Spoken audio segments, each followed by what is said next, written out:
Hi everybody, my name is Hopley. I am a midwife.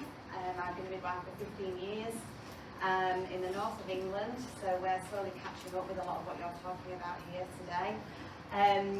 I also should be doing this presentation with Sarah Blackwell, who is also a midwife. She's fetal monitoring lead midwife in University Hospitals in Leicester, and she's also a midwife on the ABC project, which you were talking about earlier, Rachel. So she should be here with me today, but unfortunately she is not, so I am solo. So I'll just go through my presentation.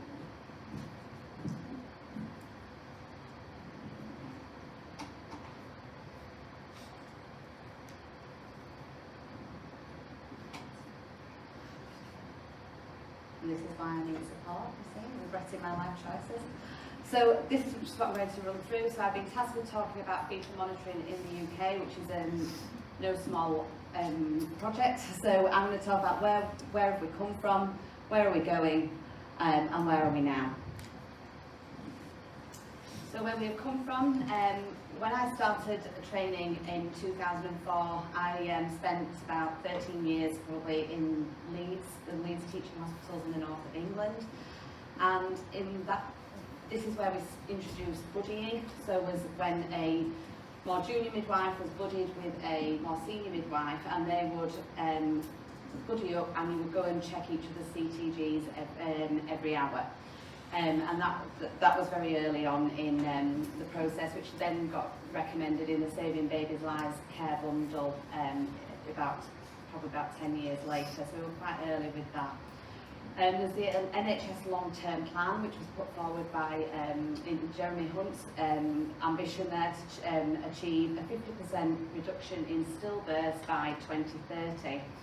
This was then brought forward that we would see a reduction in stillbirths by 2025 and a reduction in neonatal deaths also, with an interim target of reduction by 20% in 2020.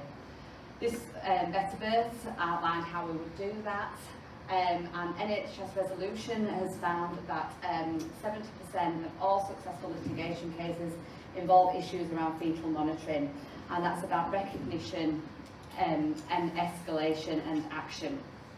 This is reiterated in the Each Baby Counts work, which was a collaboration with the RCM and mainly the RCOG, which reflects what NHSR have found, that 76% of cases is where different care may have resulted in a different outcome.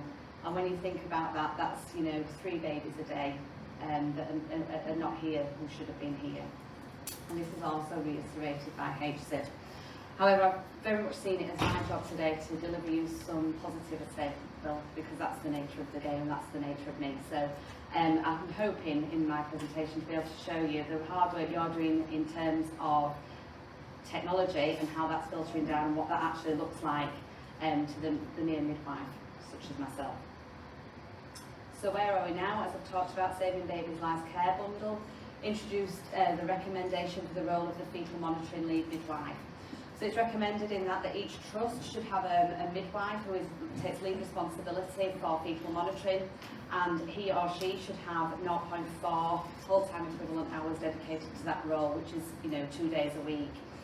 There's now also from Ockendon's report, which I'll just go into, but now you should have also, each trust should have a fetal monitoring lead obstetrician, and those two people should work together in collaboration. So with this in mind, each trust has these fetal monitoring leads. Sarah Blackwell, who should be stood right here, launched the Fetal Monitoring Lead Network, and this is where all the fetal monitoring lead midwives meet every month on Teams, and that was made possible by COVID, and so it has had some positive outcomes. So the leads meet monthly, and every other month the consultants need to join us. The Ockenden report was launched, the interim report was launched in December 2020, and this review was put forward by Jeremy Hunt, and Donna Ockenden asked to lead on the review of 23 families and their care at Shrewsbury and Telford hospitals. And initially that was 23 families, and that massively increased to 1,862 families where their care was reviewed. As an interim report in 2027, immediate and essential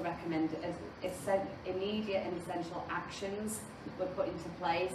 So this isn't something like saving babies' lives or nice guidance. These were essential actions. It wasn't something you could choose to do or choose not to do. And as I say, one of these was about the role of the fetal monitoring leads, but the role of the fetal monitoring lead to raise the profile of fetal monitoring. Sarah Blackwell and I took this really seriously about raising the profile of fetal monitoring, and we decided to launch Monitoring May, which I will just come on to. I just want to say a little bit about the fetal monitoring lead network that Sarah set up. So as of April 22, this involved 167 leads and 365 network members. So it's invitation, as I said, to consultant leads, and there's monthly meetings.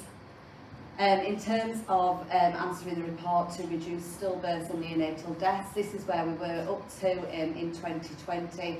So as you can see, there was a reduction from 5.2 stillbirths to 3.8. So that's so we exceeded the interim target to reduce stillbirths by 20%. We actually smashed that actually, and reduced it by 25%. So that meant that by 2020 there were 750 babies arriving safely compared to a decade ago. So I think it's really important for us to pause for a minute. 750 babies, that's 2 per day, arriving safely in the UK who wouldn't have done before. And I think that's a real testament to the multi-professional work that has been going on. You know, and I think, you know, we can see there that pace needs to accelerate if we're going to meet that figure.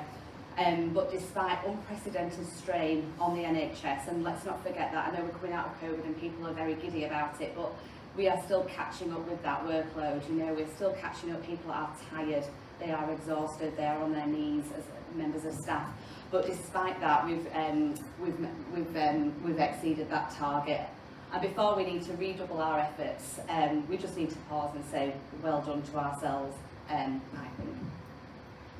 So this is about the fetal monitoring network. I won't click on the link, just mindful of time, but this is what it looks like. So when the fetal monitoring leads log in, there's all sorts of different discussions and different forums, and within the forums people have different chats about different aspects. One of the things that's quite busy in that group chat at the moment is about terbutaline. We seem to be using a lot more terbutaline, so to diminish contractions in labour. We feel that, you know, that baby can't cope. So Nice Guidance talks about giving terbutaline if contractions are more than 5 in 10 minutes. Whereas in the units I've been working at, it's about very much looking at what is good for that baby. You know, that baby might not cope with 4 contractions, it might be better with 3. So it's about, you know, then that's a really hot topic of discussion at the moment. And I just wanted to point this picture out because I think it's really paramount to what you've been talking about here. I've heard a lot of talk about physiology, and I think you need to be aware. The green dots are units that use physiology for their interpretation. And you can see that stops around about the Milton Keynes kind of area, Birmingham. It hasn't moved north as yet. There is a tiny little yellow dot. Can you see the middle of Yorkshire? That's where I worked. So that's that was about bringing in physiology along with Nice Guidance. So we were the first unit within the north of England to incorporate physiology with Nice Guidance. We thought we wanted to go full physiology. Let's do it, because I work with a fantastic consultant obstetrician, and she was very much about physiological approach. I come from Leeds, which were a very physiological approach, but we couldn't quite think that people would just go full physiology without a little bit of guidance, because one of the key things that is probably important for you to know about physiology is one of the Ockenden, one sentence in Ockenden that people pick up on is that is a recommendation for the trust to follow Nice Guidance. So people have picked with that and held it quite tight to themselves, and so you have to have a brave head of midwifery or director of midwives to say, no, we're going to go full physiology. So that's why we went with Nice and physiology. But as you can see, lots of different trusts are using lots of different guidance. We've got, you know, NICE, very much featuring highlight. We've got FIGO physiology, and the yellow, as I say, is NICE and physiology. So I think that's really helpful to show what we're dealing with in maternity at the moment. You know, we're not even talking about one guideline, we're talking about 4. So it is a real challenge. So where does Sarah Blackwell and Catherine Hopley come into this? Well, when we launched this new guideline in Mid Yorkshire, where I was working, and we wanted to utilise physiological approach, and we wanted to launch the guideline, and I wanted to really sell it and get people excited. So I put something on Twitter, and Sarah joined me and said, "That sounds great, let me join in." And then it became a national learning event which spanned the month of May in 2021. So everybody at home, and yeah, it went on for a month, and it was very busy. And one Sunday morning, when I seem to get all my best ideas, I don't know if it's because I'm hungover or because I think best when I've got 3 children around me trying to do breakfast on a Sunday morning, but I had the idea, let's do it for Monitoring May 2022. We decided a month was too long. We both moved and got different jobs, and so pressures were higher, so we decided that we'd squeeze it all into a week, which was nuts really, because it was a really busy week. Well, I just want to show you what that week looked like. So we did the Monday, we focused on low risk monitoring and intelligent intermittent auscultation, and have various speakers coming to talk about that. And then we had on Tuesday antenatal CTG and monitoring, and had Professor Redman and Beth Albert came to speak to us from Oxford University, so we were really grateful to them. And on the Wednesday we talked about intrapartum care and HIE.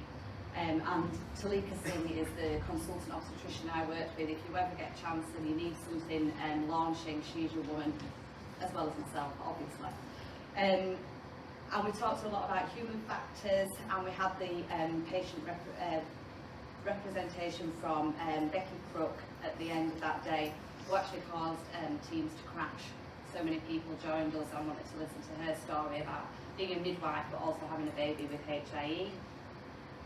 And then we talked on Thursday about safer maternity care, which is a really interesting conversation, as you can imagine. Finished off again with NHSE service user representation by Chris Binney, and talks from each baby counts about what they're doing in terms of learning support. And on the Friday we talked about the effect of COVID and fetal monitoring, and that's where we ended our week. But we had a fantastic attendance at this week's event. I think there was about 800 people joined throughout the week, which is similar to last year. We then record the sessions and put those on YouTube for people to be able to access at will. The link is available from each trust's fetal monitoring lead midwife. We had Sarah Ledger from Baby Lifeline, which is a UK charity, and she talked about the Mind the Gap report, which is about the gap between what we hope to achieve in training and what we actually achieve. So freedom of information requests sent out to 150 trusts with an 83% response rate. I know myself, we were involved in trying to collate that information, which was a challenge. But importantly, I think it's good to know that within training in the UK, the most improved topic was intermittent auscultation, so fetal monitoring is high on the agenda. And professional time spent on topics, so within the UK, fetal monitoring gets 6 hours per trust, so in general, compared to the time on sepsis would just be 1.8 hours, so it is high on the agenda. However, we can do all the training in the world, and as Suzette Woodward said on our Monitoring May 2021, you can't train error out of people. And within the UK, I think we're doing a lot of work on civility. So I know we're talking a lot about technology within the room, but the key for me is about civility, and I think what's really important is to know that, you know, what you can hold on to 5 things in your working memory, and if you observe either mild to moderate rudeness, that affects your ability to withhold information, so that you can only actually retain 3 key facts of information. So we're doing a lot of work on civility, and I would recommend that if you log on to Civility Saves Lives website, the first video on there is by Dr. Chris Turner, is absolutely fabulous. We use it in our emergency skills training to introduce emergency skills and drills. So where are we going? Obviously there's an urgent need for an evidence-based, structured, standardised approach to fetal monitoring, and within the ABC collaboration, the RCM, RCOG and this institute are working to devise a tool to that end. So it considers evolving risk factors and it's to replace the hourly review. So they're coming up with a review tool for fetal monitoring that midwives will use and doctors will use, and that's going to replace the buddying that we talked about earlier. So midwives will complete this risk assessment tool. It's a track and trigger, very much like our maternal news charts where we track and trigger maternal observations. We'll be track and triggering deterioration within the baby. But a lot of what I've heard today is about the CTG, and what the ABC collaboration looks at is not is the CTG okay, but is the baby okay? And it's very subtle change in language, but really, really vital. And it will be aligned with national guidance. And as Rachel pointed out, it does ask about what the mother is feeling within all that. So each baby counts, learn and support are helping us with all the softer elements of fetal monitoring, about tools and topics for escalation. They use a poster which is really useful. I don't know if you're going to be able to log on to that, but not to worry. And they also use teach or treat. And we talked a lot about teach or treat.